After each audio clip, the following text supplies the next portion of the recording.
Welcome to the deep dive. We peel back the layers on stories you think, finding truths maybe you haven't considered.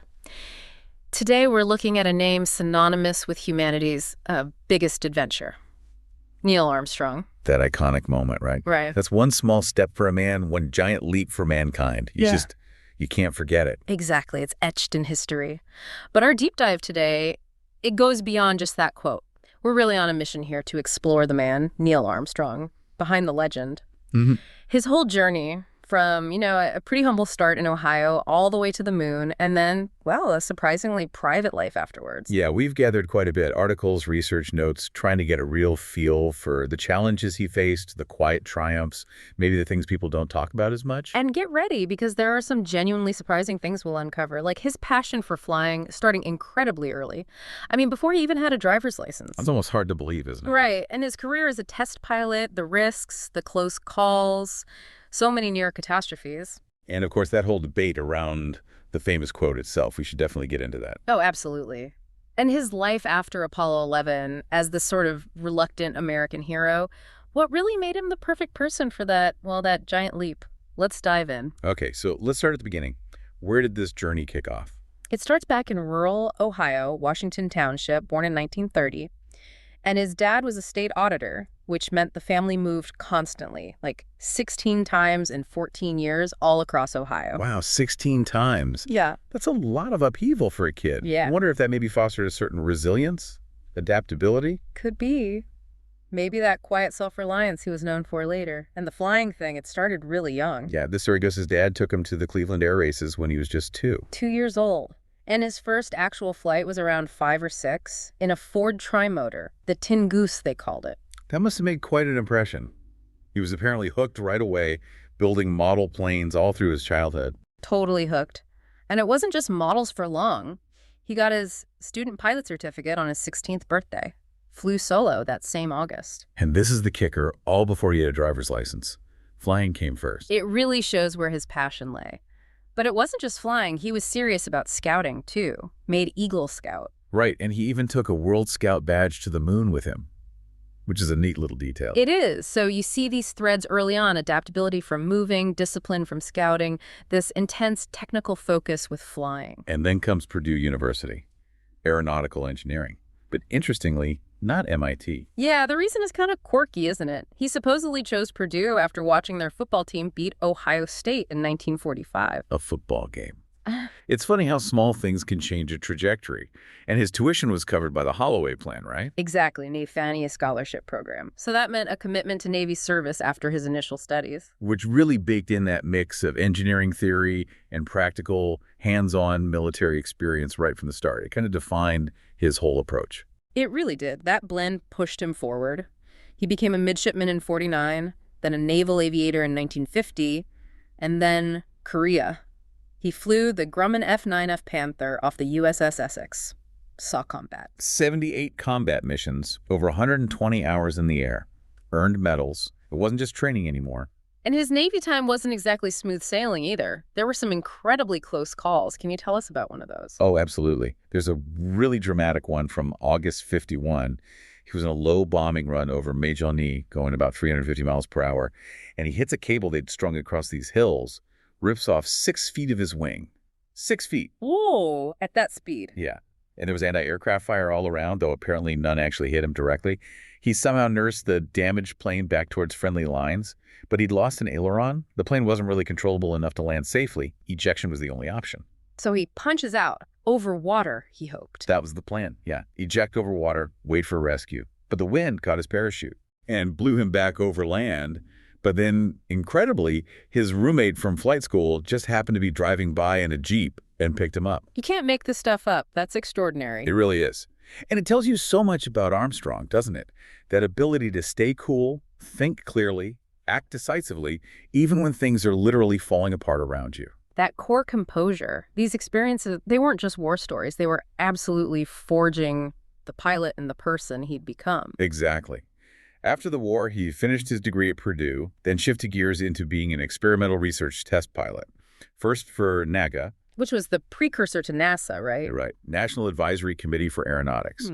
Then NASA itself, when it was formed in '58. Based out at Edwards Air Force Base. flying all those cutting-edge planes, the Century Series fighters. Yeah, the F-100, 101, 104, 105, 106. He eventually flew over 200 different types of aircraft in his career. A staggering number. But the X-15 rocket plane, that was really pushing the envelope, wasn't it? Oh, absolutely. He flew it 7 times, took it up past Mach 5.7, over 200,000 feet high, 63 kilometers, true edge of space stuff. And there's another famous incident from his X-15 days, right? The time he ballooned it. What happened there? Yes, the ballooning incident, April 1962. During the descent, he basically bounced off the thicker part of the atmosphere higher than intended. Ended up overshooting the landing area at Edwards by something like 40 miles. He was way out, going Mach 3 at 100,000 feet. 40 miles. How did he get back? He just had to make this long banking turn, bleeding off speed and altitude, and managed to bring it back and land safely. It really showcased his ability to, problem solve on the fly in a very unforgiving environment. Became Edwards folklore, I hear. But not everyone saw his flying style the same way. That's true. It's interesting. You had guys like Milt Thompson calling him maybe the most technically capable, saying his mind just absorbed everything like a sponge, an engineer's pilot. But then others, like Chuck Yeager. Yeah, Yeager famously felt Armstrong was maybe more mechanical than flying, less seat-of-the-pants instinct, perhaps. So maybe not the flashiest, but deeply analytical, understanding the machine inside and out. Exactly. That engineering mindset, combined with that incredible coolness under pressure, made him almost uniquely suited for what was coming next, spaceflight. He joined the NASA Astronaut Corps in '62, part of the New Nine, and he was NASA's first civilian astronaut to actually fly in space. Which was significant, although we should note Valentina Tereshkova from the Soviet Union was the first civilian overall and the first woman the year before. Right, important context. So his first spaceflight, Gemini 8, March 1966, he's command pilot with David Scott.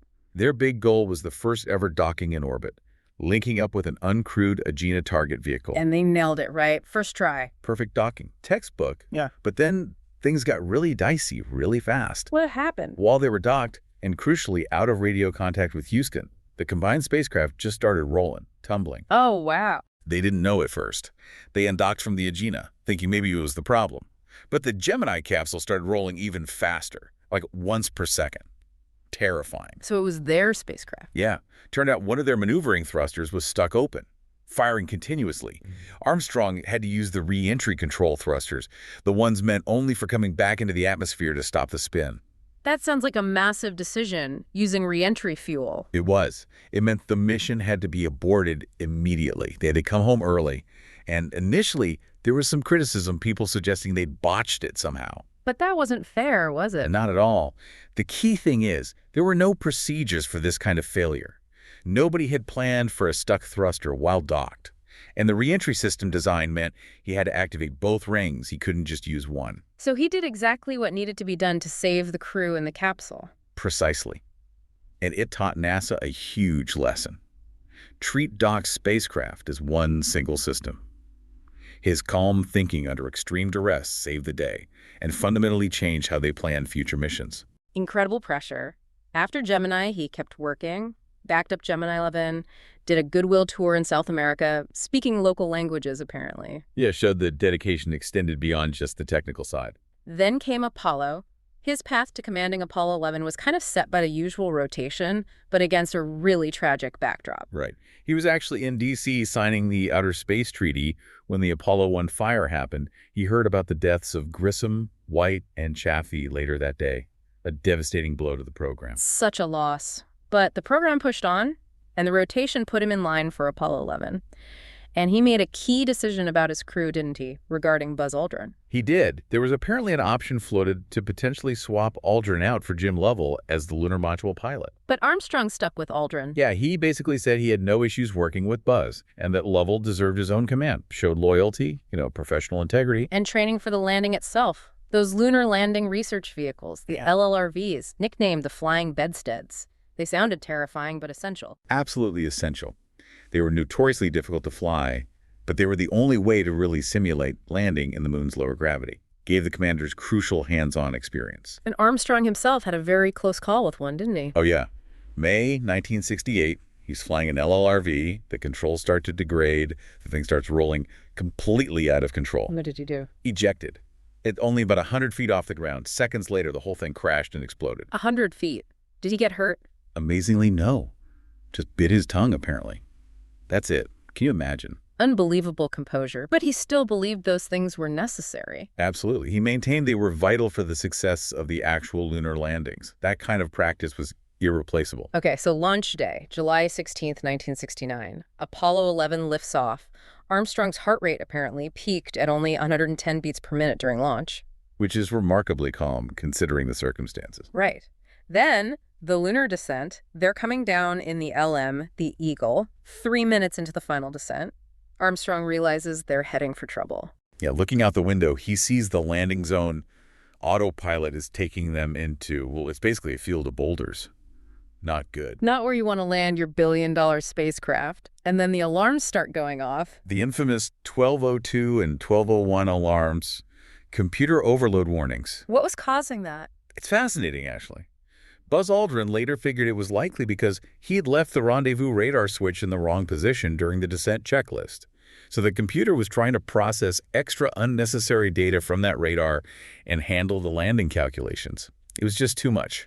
So, boulder field ahead, computer screaming alarms. What does Armstrong do? What he did best. Stays cool, takes manual control. He starts flying the LM like a helicopter, looking for a clear spot, extending the landing sequence. Which used up precious fuel, right? Mission control must have been sweating. Oh, big time. Down in Houston, they were watching the fuel gauges tick down. They thought Armstrong and Aldrin landed with maybe only 40 seconds of fuel left. That includes the margin needed for an immediate abort liftoff. 40 seconds. Talk about cutting it fine. Though later analysis showed maybe 45 or 50 seconds. Still incredibly close. Still incredibly close. You can just imagine the tension. Then the probe on the landing leg touches the surface. The contact light comes on. And Armstrong makes the call. Houston, Tranquility Base here. Yeah. The Eagle has landed. Just iconic. And you could hear the relief back in Houston, couldn't you? Capcom Charlie Duke's voice. Yeah. Roger. Tranquility. We copy you on the ground. You got a bunch of guys about to turn blue. We're breathing again. Thanks a lot. You feel that collective exhale across the planet. Incredible moment. So they land. They decide to move up the schedule for the moonwalk, the EVA. All right, they were eager to get out. So Armstrong climbs down the ladder. He hits his left boot down, Aero 2.56 UTC, July 21st, 1969, and delivers the line. That's one small step for a man, one giant leap for mankind. Okay, let's talk about that line, the A.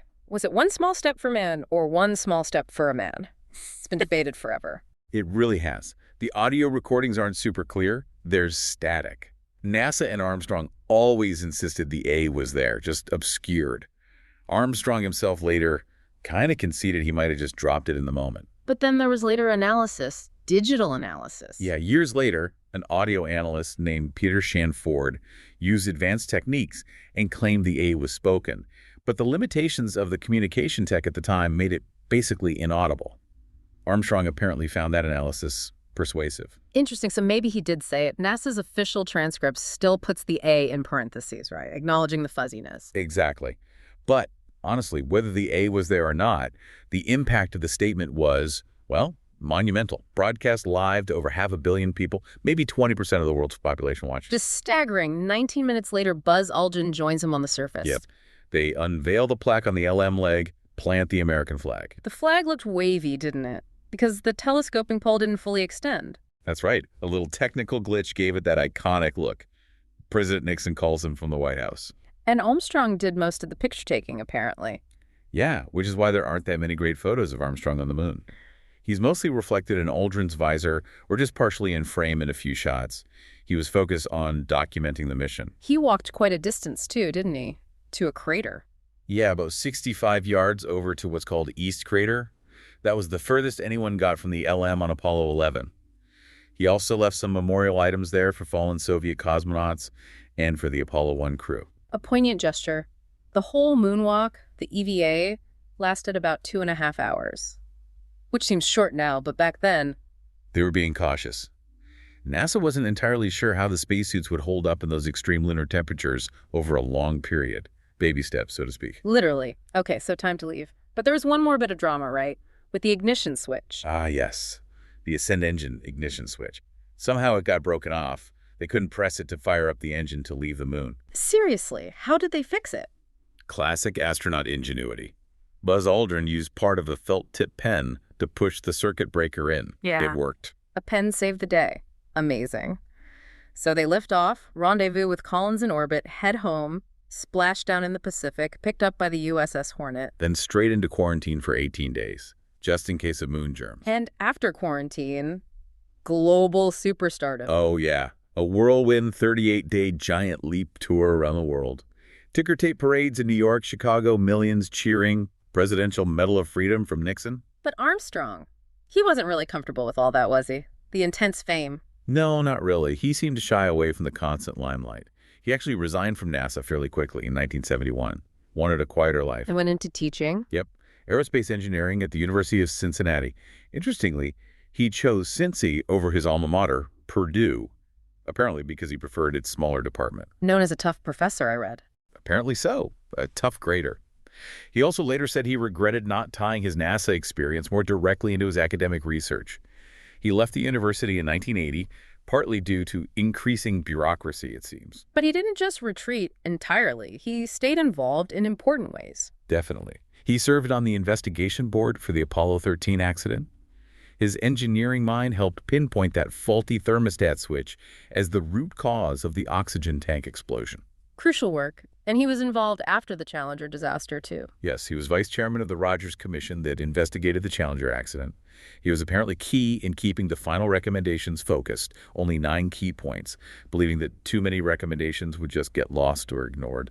Very pragmatic. He also served on corporate boards, did some commercial endorsements. Right, including for Chrysler for a time. Yeah. And Thiokol, actually, the company that made the solid rocket boosters, implicated in the Challenger accident, though he joined their board later. Despite all this, the public perception was often that he was reclusive, a hermit almost. Yeah, the reluctant American hero label really stuck. John Glenn said Armstrong just didn't feel that he should be out huckstering himself. Mike Collins joked he'd retreated to his castle and pulled up the drawbridge. How did Armstrong feel about that? He seemed kind of amused by it, actually. He quipped back that maybe it was the people living inside the Beltway in D.C. who had the problems, not those living out in the hinterlands like him. He fiercely guarded his privacy and his image, though, didn't he? Oh, absolutely. He refused to let MTV use his one small step. Quote, he sued Hallmark Cards for using his name and image without permission and donated the settlement money to Purdue. And he stopped signing autographs. Yeah, back in 1993. Said there were just too many forgeries flooding the market. He even stopped writing congratulatory letters to new Eagle Scouts, feeling it should come from someone who actually knew the scout personally. Shows a real sense of integrity, a refusal to let his name be exploited or devalued. What about his personal life? Politics, religion? He steered clear of politics, declined offers from both parties, identified as a deist, which apparently caused his devoutly Christian mother some distress. And there was that strange hoax about him converting to Islam. Right, based on a completely false story about hearing the Islamic call to prayer on the moon. The U.S. State Department even had to issue statements debunking it multiple times. He kept flying, though, didn't he? Gliders. Yeah, well into his 70s. Loved soaring. There was also a bizarre incident on his farm in '78 where he caught his ring finger in some machinery and tore the tip off. Surgeons successfully reattached it. Ouch. He remarried later in life, too. Yes, he and his first wife, Janet, divorced in 1994 after 38 years.